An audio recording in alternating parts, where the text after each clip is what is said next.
ले कर माँ मैया के संग माँ, मैं न चाहूँ तो लावो मैया के खोंधरा माँ। नाच ले कर माँ मैया के संग माँ, मैं न चाहूँ तो लावो मैया के खोंधरा माँ।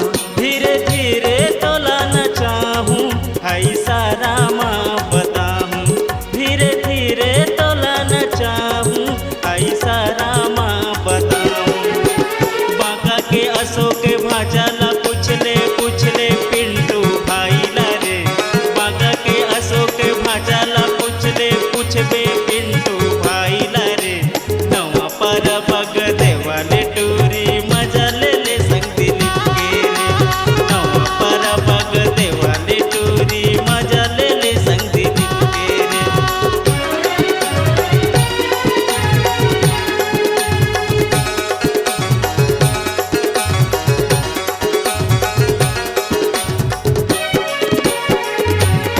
तोला माया हो ही वो तै पूछते आवेना, तै पूर्वी बसती माँ तै खजीते आवेना।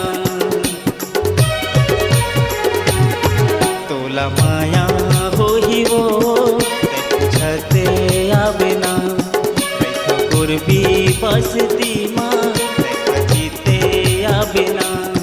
धीरे धीरे तोला न चाहूँ हाई सारा माँ बताऊँ, धीरे धीरे तोला न चाहूँ हाई सारा माँ बताऊँ। लिम्हा लिम तारा ले चेपा बेल तारा ले नवा है डीजे निखिल के रे, लिम्हा लिम तारा ले चेपा बेल तारा ले नवा है डीजे निखिल के रे। नवा पर बग देवाले टूरी मजा ले संग दिलीप के रे, नवा पर बग देवाले टूरी मजा ले संग दिलीप के रे। नवा जमाना है नवा दीवाना है नवा है डीजे निखिल के रे, नवा जमाना है नवा दीवाना है नवा है डीजे निखिल के रे।